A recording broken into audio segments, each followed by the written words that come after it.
Hello, hello mga moms, madiskarte. Ang lulutuin nga po pala natin ngayon ay ginataang labong na may sardinas.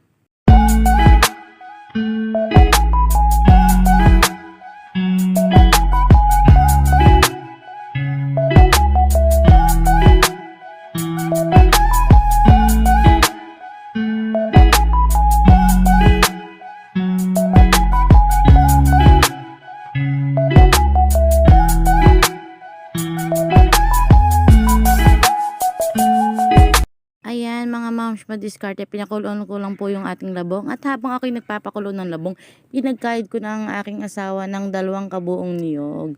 At ayan, naglagay lang ako ng konting mainit na tubig at 1 basong tubig. At ayan, saka ko po siya pipigain hanggang lumabas ang kanyang kakanggata kung tawagin. At